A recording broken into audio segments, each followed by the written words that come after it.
Dans cette vidéo, nous allons présenter 6 aberrations, des absurdités, des folies même que l'on rencontre dans le texte du Coran. Des aberrations, des absurdités, des folies coraniques qui démontrent sans aucun doute que c'est impossible que le Coran soit la parole du Créateur de l'univers s'il existe vraiment. Ces folies et aberrations coraniques dont nous allons parler concernent 6 points. Le premier point, première aberration, ce sont les lois du Talmud juif plagiées et copiées par le Coran. Le deuxième point, deuxième folie du Coran, c'est le script et l'alphabet rudimentaire et ambigu des premiers Corans. Le troisième point, troisième aberration coranique, ce sont les versets violents et extrêmement misogynes du Coran. Des versets vraiment sales et horribles qui considèrent que l'acte de toucher une femme, l'acte d'un homme, est aussi impur que d'aller aux toilettes faire ses besoins. Pour un homme bien sûr. Le quatrième point, quatrième aberration coranique, c'est la langue du Coran. Le Coran est écrit dans une langue arabe très ancienne, incompréhensible, indéchiffrable en grande majorité, que personne ne comprend, même parmi les personnes arabophones elles-mêmes. Le cinquième point, cinquième aberration coranique, ce sont les erreurs scientifiques dans le Coran. Le sixième point, ce sont les contradictions internes dans le Coran. Des versets qui se contredisent entre eux. Entre parenthèses, selon le point de vue des historiens appelés les révisionnistes, le Coran n'est pas un texte religieux, spirituel, destiné à la méditation ou à la prière et à la purification de l'âme. Le Coran est un texte de propagande politique et militaire, écrit au 7e siècle en Syrie par des gens sectaires et violents, dont le seul but était d'endoctriner les Arabes syriens et de les fanatiser, afin de les transformer en combattants motivés pour libérer la ville de Jérusalem des Byzantins, puis attendre le retour de Jésus-Christ le Messie. Et finalement, le Coran n'a rien à voir avec Dieu, le créateur éventuel du monde. Le Coran est un livre de paroles périmées, anciennes, insignifiantes en grande partie, écrites par des gens anciens qui sont morts depuis des siècles et des siècles. Des gens devenus poussière, avalés par la terre. Des gens morts et disparus depuis très longtemps, mais dont les paroles sont encore vénérées et sacralisées par des millions de gens qui prétendent que ces paroles humaines, écrites dans le Coran, est la véritable parole de Dieu.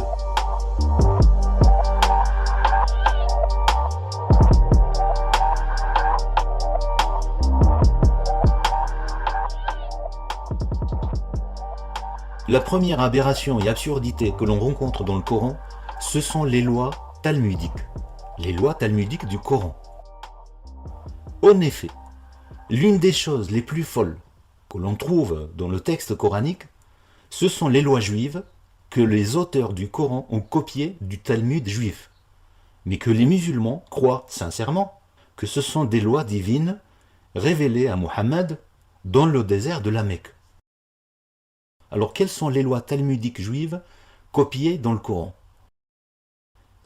Il y en a plusieurs en fait, mais nous allons en citer trois importantes. Exemple 1, c'est l'autorisation de la polygamie pour les hommes.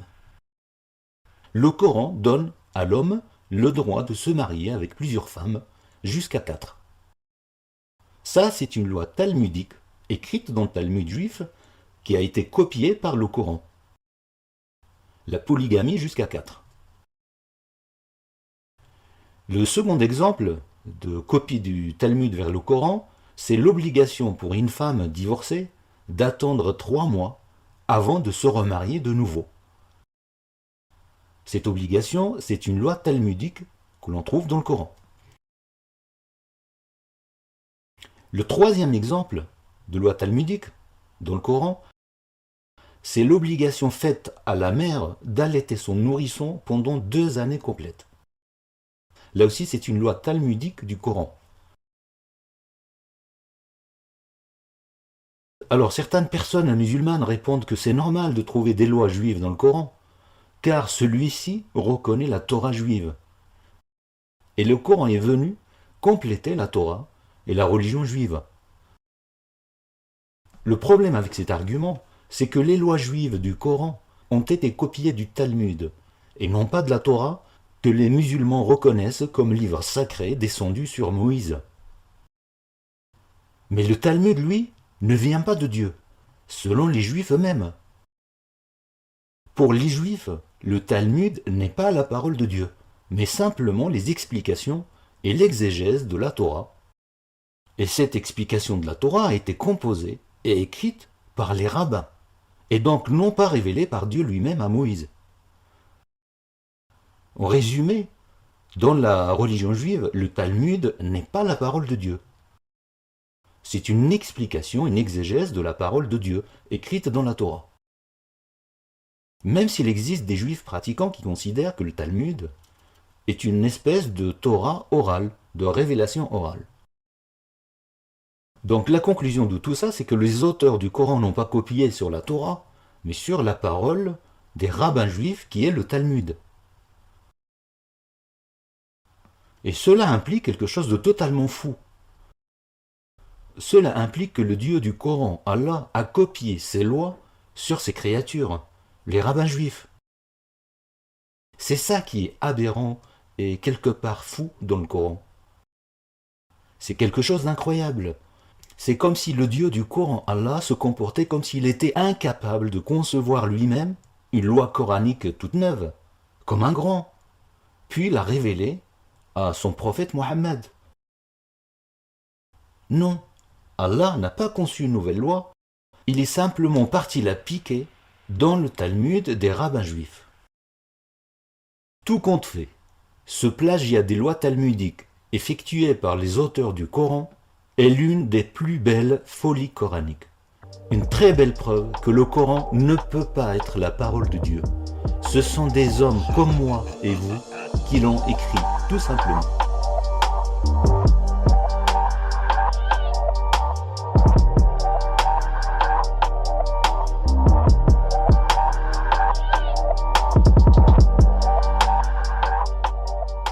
On arrive à l'aberration coranique numéro 2. Une folie aussi, une folie dans le Coran. C'est le script des premiers Corans. Le script, c'est-à-dire l'alphabet ou l'écriture. Oui, le script du premier Coran est une aberration. Pourquoi? Car les tout premiers Corans, les manuscrits du Coran, étaient écrits avec une écriture ou un script ou un alphabet arabe très rudimentaire, car c'est un alphabet qui était incomplet. Un alphabet inapte pour transcrire sans ambiguïté tous les sons de la langue arabe. Ce script ancien du premier Coran s'appelait, ou s'appelle toujours, le script hijazi. C'est le premier alphabet arabe, l'alphabet des premiers Corans. Et ce script arabe hijazi, le script des premiers Corans, était rudimentaire, incomplet, car il lui manquait les voyelles et les points diacritiques. Alors les voyelles, c'est évident que c'est handicapant. Les points diacritiques, ce sont des points qui permettent de distinguer entre certaines lettres et certains sons. Par exemple, ce sont ces points diacritiques en arabe qui permettent de distinguer les lettres Y, Y, ou la lettre T, Te, ou la lettre B, B. C'est ce qu'on appelle en arabe l'Ia, ou Tsa, ou Ba. Un autre exemple de cette ambiguïté, le son Z et le son Ra, le R roulé, ces trois sons étaient notés de la même manière, car il manquait le point diacritique qui distingue entre ces sons. Et par conséquent, ce script hijazé inadapté rudimentaire notait des sons différents avec les mêmes signes.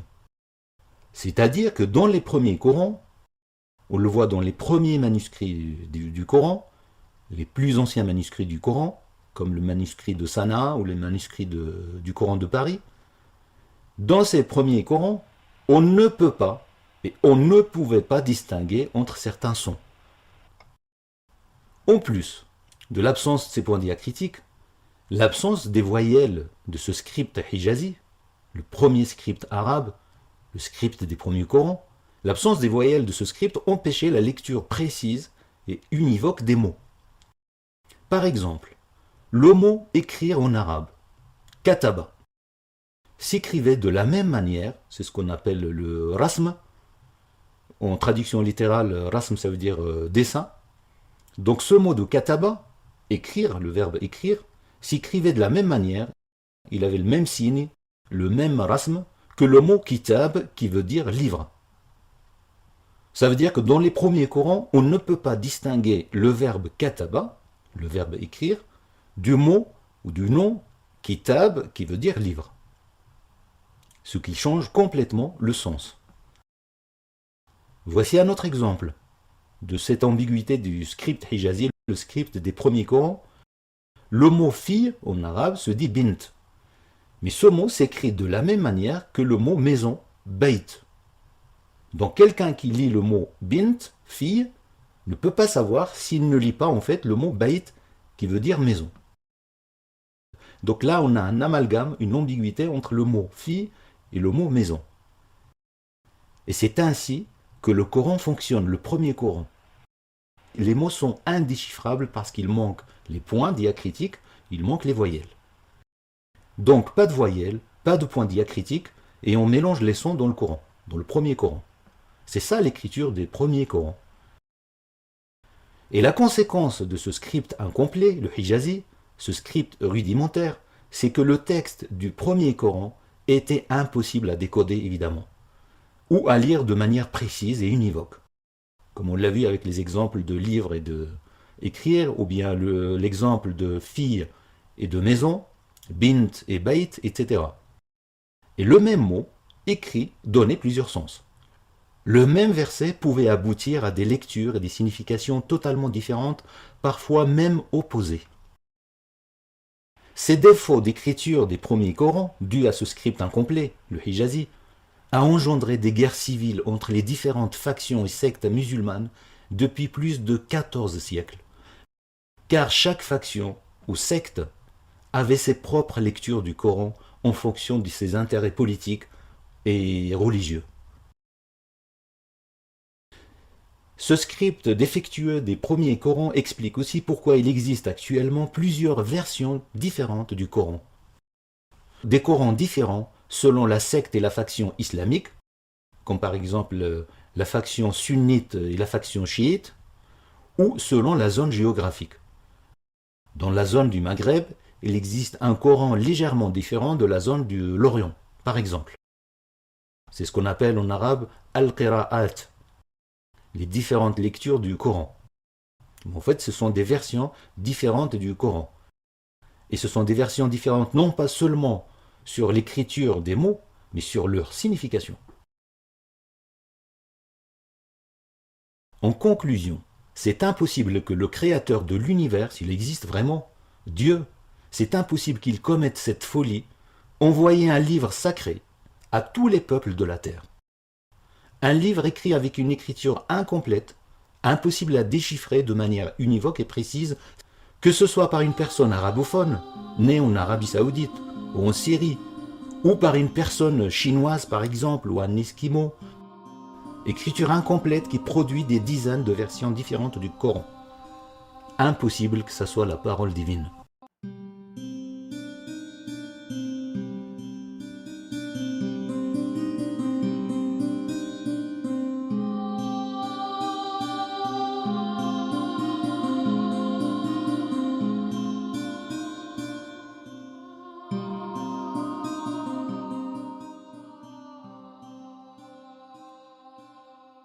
Maintenant l'aberration 3, l'aberration coranique. Ce sont les versets horriblement misogynes et violents.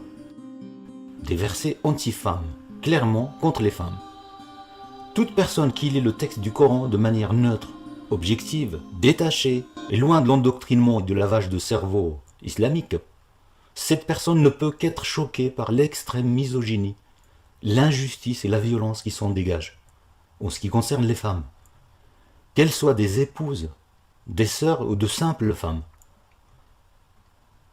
Il existe des versets du Coran qui considèrent franchement la femme comme un objet sexuel de l'homme.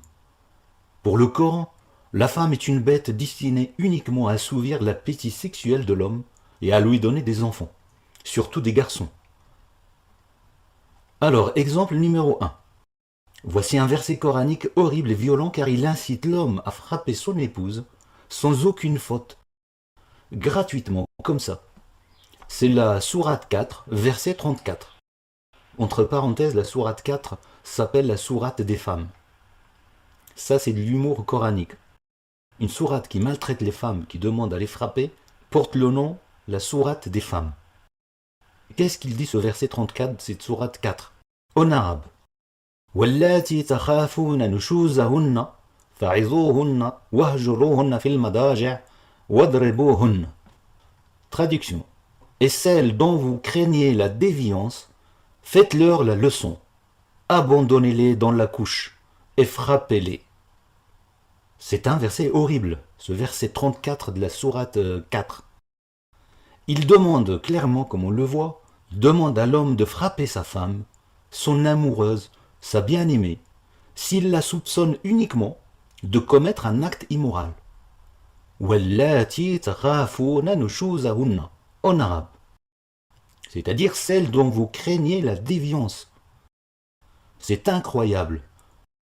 Le Dieu du Coran, Allah, incite les hommes à frapper leurs fiancées, leurs femmes, leurs amoureuses, uniquement pour des soupçons, et non pas pour des actes immoraux qu'ils auraient commis dans les faits. Sur simple soupçon. C'est un appel à la violence qui est inouï. Un appel à la violence écrit dans le livre sacré, adoré par des centaines de millions de gens. Et dans ce verset violent et misogyne, Allah donne aussi, comme on le voit, il donne la possibilité au maître de la femme, c'est-à-dire son homme, le mari. Il lui donne la possibilité d'abord de lui donner la leçon. Dans le verset, il dit « Et celles dont vous craignez la déviance, faites-leur la leçon. » Ensuite, abandonnez-les dans la couche. Et après, frappez-les. C'est ça le verset. Donc Allah donne toute une gradation, toute une gamme de punitions à l'homme. Donner la leçon, ensuite les abandonner au lit, et après on va les frapper. C'est ça l'injonction d'Allah pour l'homme musulman, celui qui croit que le Coran est la parole de Dieu. Là, dans ce verset, le verset 34 de la sourate 4, le verset de violence anti-femme, qu'on peut qualifier comme ça, là on est très très loin de la spiritualité et de l'élévation morale. Et d'ailleurs l'actualité quotidienne dans le monde islamique, à propos de la violence contre les femmes, à propos des crimes d'honneur, l'actualité quotidienne nous rappelle régulièrement le ravage de ce verset violent, horrible, misogyne qu'on lit dans le Coran, le verset 34 de la sourate 4. Voici un autre exemple horrible qui illustre la misogynie du Dieu coranique Allah. C'est la sourate 4, toujours la sourate des femmes. Là on a envie de rire, la sourate des femmes, verset 43. Qu'est-ce qu'il dit ce verset en arabe? Wa in kuntum marda aw ala safar aw jaa ahadun minkum min al-gha'it aw lamastum an-nisa falam tajidu ma'an fatayammamu. Traduction. Si vous êtes malade, ou en voyage, où vous êtes revenu des toilettes, où vous avez touché les femmes et vous n'avez pas trouvé d'eau, etc., etc. Ici, le Coran tout simplement associe le toucher des femmes avec le fait de revenir des toilettes. Ce qu'il a dit, si vous êtes revenu des toilettes où vous avez touché les femmes et vous n'avez pas trouvé d'eau, etc., etc. Donc il parle de la purification. Donc le Coran associe clairement le toucher des femmes au fait de revenir des toilettes. Pour lui, c'est la même chose, le même acte d'impureté. Et d'ailleurs, le mot « ra'et » en arabe, qui est écrit dans le Coran, veut dire en réalité « excrément ». Et pour rester correct, nous avons traduit par « toilette ». Mais la traduction littérale du verset, traduction brute, si l'on veut, dit la chose suivante. Si vous êtes revenu des excréments, أو جاء أحد منكم من الغائط, si vous êtes revenu des excréments, ou vous avez touché les femmes, أو لامستم النساء, etc., etc. Donc ce verset horrible est sale. On peut dire qu'il est sale. Mais la femme juste après les excréments. Ce verset nous rappelle encore une fois que le Coran est loin de la spiritualité, de la prière et de la purification de l'âme. Est-ce que le Créateur de l'univers peut-il s'abaisser à ce point? Une preuve encore une fois que le texte du Coran ne peut pas venir de Dieu s'il existe. C'est impossible. Ce verset horrible et sale, ce verset infâme est la production d'un homme violemment misogyne, un homme sexuellement frustré qui avait certainement peur de toucher une femme, ou peur des femmes tout court.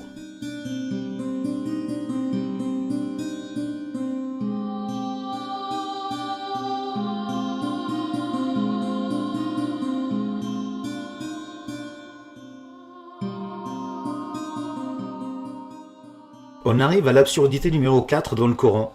C'est le Coran incompréhensible, indéchiffrable. En effet, l'une des choses les plus étranges et les plus extraordinaires aussi dans le Coran, c'est le fait que ce soit un livre qui prétend s'adresser à l'humanité entière, quel que soit son lieu ou son époque. Mais en fait, c'est un livre que personne ne comprend vraiment de manière claire et explicite. Comme on comprend par exemple un texte ou un roman de Victor Hugo ou une citation de Socrate, par exemple. Même les personnes arabophones qui lisent, qui écrivent et comprennent l'arabe classique couramment sont incapables de déchiffrer avec certitude le texte du Coran. Et quand on lit le Coran dans sa langue originale, qui est l'arabe coranique entre parenthèses, ce n'est pas l'arabe classique.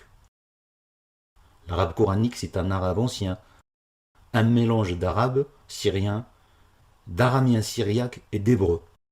C'est ça l'arabe coranique. Donc quand on lit le Coran dans sa langue originale et non pas traduit en français ou en anglais, on a l'impression de décoder un texte écrit en une langue énigmatique dont personne ne possède vraiment la clé de déchiffrage. Il existe dans le Coran des centaines de mots et de versets coraniques dont personne ne connaît la signification exacte. Même les théologiens musulmans, que ce soit les théologiens anciens, les théologiens abbassides ou les théologiens modernes, tous ces théologiens sont incapables de les comprendre. Et il existe même des sourates complètes totalement incompréhensibles. Évidemment, quelqu'un qui lit le Coran traduit de l'arabe vers le français ou vers l'anglais, ces gens-là ne ressentent pas cette bizarrerie de l'incompréhension du Coran ou des phrases totalement codées, incompréhensibles en majorité. Donc ces gens-là ne sentent pas ces bizarreries car ce qu'ils lisent vraiment du Coran, ce n'est pas le Coran lui-même, le Coran original, mais l'interprétation et la compréhension personnelle que le traducteur veut bien leur donner. En d'autres mots, la traduction du Coran, ce n'est pas le Coran lui-même. C'est une interprétation du Coran qui est faite soit en langue française ou en langue anglaise, etc. Un Coran traduit, ce n'est pas le Coran. D'ailleurs, l'ambiguïté du texte coranique explique des points très importants dans l'histoire de l'islam et dans l'histoire du Coran. Premièrement, cette ambiguïté du texte coranique explique pourquoi, dès le début de l'islam, il y a eu des guerres civiles très violentes et meurtrières entre les factions et les sectes islamiques, car chaque secte et chaque faction islamique comprenait et interprétait le Coran selon les intérêts personnels propres, puisque le texte est incompréhensible en lui-même. Second point expliqué par l'ambiguïté du texte coranique, c'est la présence, dans la culture et dans l'histoire islamique, de milliers de livres d'explications du Coran.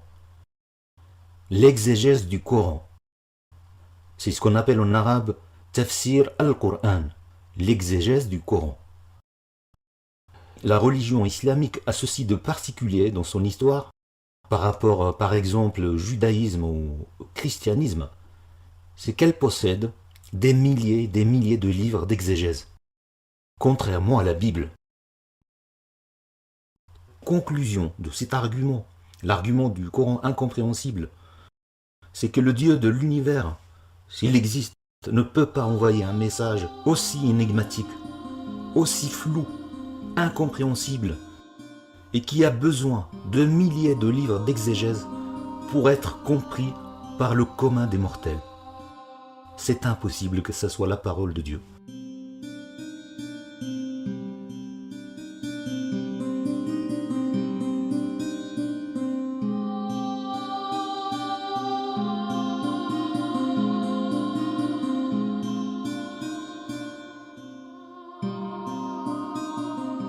Voici une autre aberration dans le Coran. L'aberration numéro 5, ce sont les erreurs scientifiques. En effet, le Coran comporte de nombreuses erreurs scientifiques flagrantes dans le domaine du cosmos, en biologie, en physique, en géologie, etc., etc. Exemple 1. Le Dieu Allah du Coran ignore que le soleil est une étoile comme les autres. On trouve ça dans la sourate 22, verset 18. Ce verset dit, en arabe, Yasjudu lahu man fis samawati wa man fil ard, wash-shamsu wal qamaru wan nujum. Traduction, se prosternent à lui, c'est-à-dire à Dieu, ceux qui sont aux cieux et ceux qui sont sur terre, ainsi que le soleil, la lune et les étoiles. Ici, on voit dans ce verset, on voit clairement qu'Allah, ou l'auteur de ce verset plus exactement, sépare le soleil des étoiles, ainsi que le soleil, tralala tralala, et les étoiles.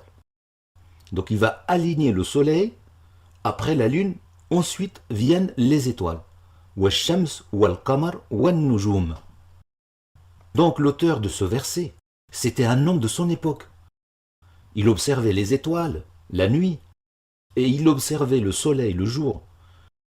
Et pour lui, c'était des choses différentes. Le soleil est différent des étoiles. C'est logique pour l'observation. Il a écrit ça dans le Coran. C'est logique pour lui. C'est une parole humaine. Bien sûr, c'est une erreur de distinguer le soleil des étoiles, car les sciences et les observations cosmologiques, astronomiques, ont prouvé avec certitude que le soleil est une étoile comme toutes les autres étoiles. Le soleil est une étoile qui brûle l'hydrogène pour produire la chaleur et la lumière. Et le fait de séparer le soleil des étoiles est une erreur scientifique flagrante dans le Coran. Si le Coran était la parole de Dieu, il aurait su cette vérité cosmologique. Il n'aurait pas séparé les étoiles du soleil. Et même, il aurait peut-être dit dans le Coran, ce Dieu hypothétique, c'était lui qui avait écrit ce verset, il aurait dit, peut-être, « Ô mes pauvres créatures ignorantes, vous les humains, je vous annonce, moi, Allah, le créateur de l'univers, que le soleil du jour est en fait une étoile brûlante. Le soleil est une étoile, comme les étoiles de la nuit noire que vous observez. » Là, le Dieu du Coran aurait pu prouver que c'est vraiment le créateur de l'univers en annonçant aux humains que le soleil est une étoile. Et là, avec un verset comme ça, on aurait eu un miracle scientifique dans le Coran, un véritable miracle, car il annoncerait une découverte majeure pour son époque, que le soleil est une étoile. Hélas, non. Le Coran a raconté un mythe, une erreur scientifique à propos du soleil et des étoiles. Voici un autre exemple. Après le cosmos, une erreur scientifique dans le Coran à propos de la physique ou de la biologie comme on veut. Dans la sourate 51, verset 49, وَمِن كُلِّ شَيْءٍ خَلَقْنَا زَوْجَيْنِ لَعَلَّكُمْ تَذَكَّرُونَ. De toutes choses, nous avons créé une paire, pourvu que vous vous rappeliez. Ici, dans ce verset incroyable, sans aucune gêne, l'auteur de ce verset affirme que toute chose dans l'univers existe sous forme de paire, de couple, entre guillemets. Évidemment, c'est une affirmation audacieuse et fausse, car son auteur a certainement pris quelques exemples autour de lui et il les a généralisés. Il a observé que les animaux forment des paires mâles et femelles, comme les pigeons. Il a observé le jour et la nuit. Il a observé le chaud et le froid, le haut et le bas, et il a généralisé cette observation en écrivant dans le Coran que Dieu a créé de toutes choses une paire. Évidemment, c'est une erreur scientifique majeure. Toutes les choses de l'univers ou de la vie ou de la terre ne sont pas sous forme de couple ou de paire. Les étoiles ne sont pas en paire, évidemment. Le soleil, par exemple, n'a pas de paire. Les planètes aussi ne vont pas en paire. La lumière n'a pas de paire.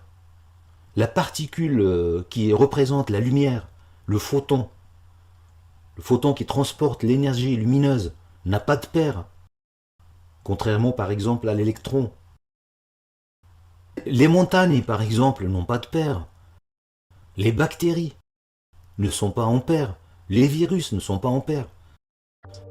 Donc affirmer que toute chose est sous forme de paire est une erreur scientifique majeure dans le Coran. Et de ce fait, le Coran ne peut pas être la parole de Dieu.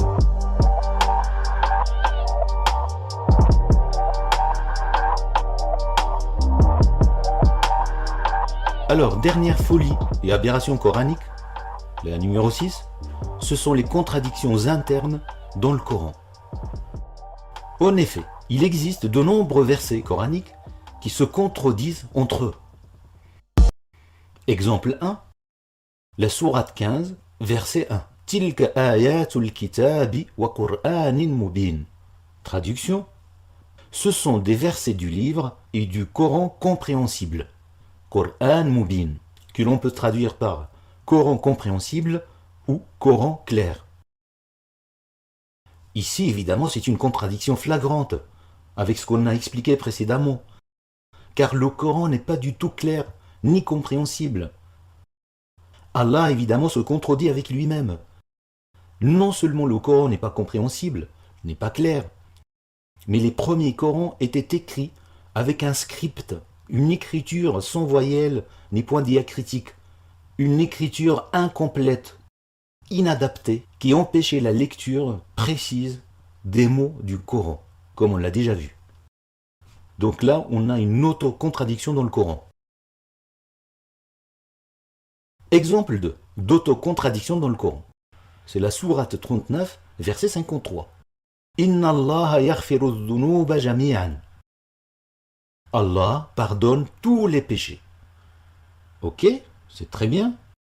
Il est gentil, Allah. Le problème, c'est que dans la sourate 4, verset 48, on lit ceci. Dieu ne pardonne pas à celui qui adore une autre divinité, mais pardonne tout le reste s'il veut. Inna Allah la yaghfiru an yushraka bih wa yaghfiru ma duna dhalika liman yasha. Donc là, il faut savoir, est-ce que Dieu pardonne tous les péchés ou bien il ne pardonne pas l'adoration d'une autre divinité, l'association d'une autre divinité avec lui? Il faut savoir. Là, c'est flagrant. Dieu se contredit avec lui-même. Il pardonne tout, puis il revient en arrière pour dire non, en fait, il ne pardonne pas tout. Il ne pardonne pas l'association d'autres divinités avec lui. La signification historique de ces contradictions internes dans le Coran, c'est qu'il a été certainement rédigé par de nombreuses personnes. Des personnes qui étaient en désaccord entre elles sur ces points de théologie. Et ces textes contradictoires, rédigés par de nombreuses personnes, se sont retrouvés rassemblés dans un même livre, appelé le Codex du Coran, Mushaf en arabe. Après que l'un des califes arabes du 7e siècle les ait rassemblés pour former un livre appelé Coran. Toutes ces folies coraniques, ces aberrations, ces contradictions, ces erreurs scientifiques convergent vers un même point, c'est que le Coran est impossible que ce soit la parole de Dieu, le créateur de l'univers, s'il existe vraiment.